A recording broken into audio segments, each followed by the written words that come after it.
کیا آپ نے کبھی سوچا ہے کہ زمین کے کسی دور دراز حصے میں ایک ایسی مخلوق قید ہے جو ہر دن ایک دیوار کو چاٹتی اور کھودتی ہے، صرف اس امید میں کہ ایک دن وہ باہر نکل کر پوری دنیا میں تباہی مچا دے گی؟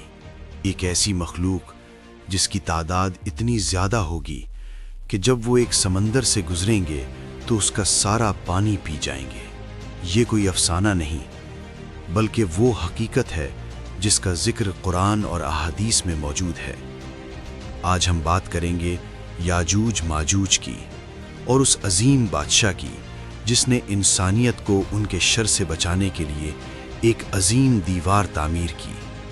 وہ عظیم بادشاہ تھے حضرت ذوالقرنین، اللہ کے وہ برگزیدہ بندے جنہیں مشرق سے مغرب تک حکومت عطا کی گئی تھی، لیکن وہ صرف ایک فاتح نہیں تھے بلکہ ایک عادل اور منصف حکمران تھے۔ اللہ نے انہیں ایسی طاقت، وسائل اور حکمت عطا کی تھی جو اس زمانے میں کسی اور کے پاس نہیں تھی۔ اپنے تیسرے بڑے سفر کے دوران حضرت ذوالقرنین ایک ایسی جگہ پہنچے جو دو عظیم پہاڑوں کے درمیان واقع تھی۔ یہ ایک پراسرار مقام تھا جہاں کے لوگوں کی زبان سمجھنا تقریباً ناممکن تھا۔ یہ راستہ دشوار گزار تھا اور اس جگہ کا ماحول عجیب خاموشی سے بھرا ہوا تھا۔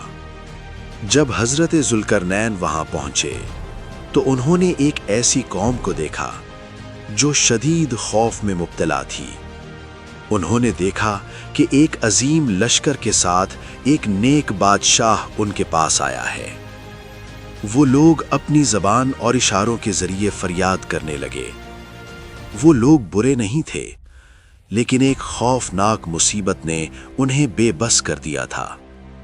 یہ مصیبت تھی یاجوج اور ماجوج، دو ایسی قومیں جو زمین میں فساد پھیلانے کے لیے بدنام تھیں۔ ان کی طاقت اور ظلم اتنا زیادہ تھا کہ کوئی عام قوم ان کا مقابلہ نہیں کر سکتی تھی۔ وہ پہاڑوں کے پیچھے سے نکلتے اور بستیوں کی بستیاں تباہ کر دیتے۔ اس قوم نے حضرت ذوالقرنین سے عرض کیا، اے ذوالقرنین، یاجوج ماجوج نے ہمیں بے بس کر دیا ہے، ہماری مدد کریں۔ ان کا خوف اتنا گہرا تھا کہ وہ اپنی پوری جمع پونجی دینے کے لیے تیار تھے۔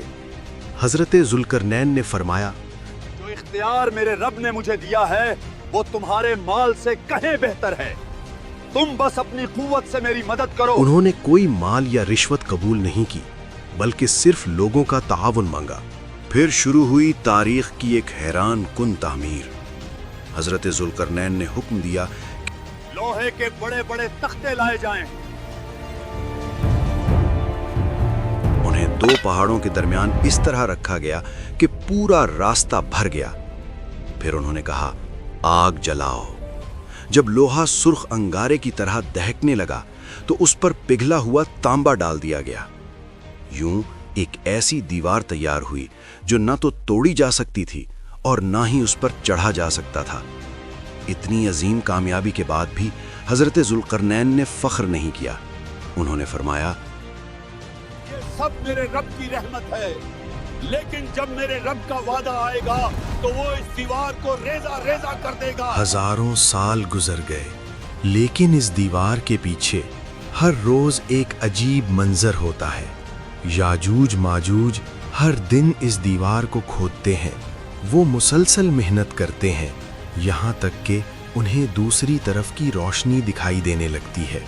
تب ان کا سردار کہتا ہے، چلو باقی کل کھودیں گے۔ لیکن جب وہ اگلے دن واپس آتے ہیں تو دیوار پہلے سے بھی زیادہ مضبوط ہو چکی ہوتی ہے۔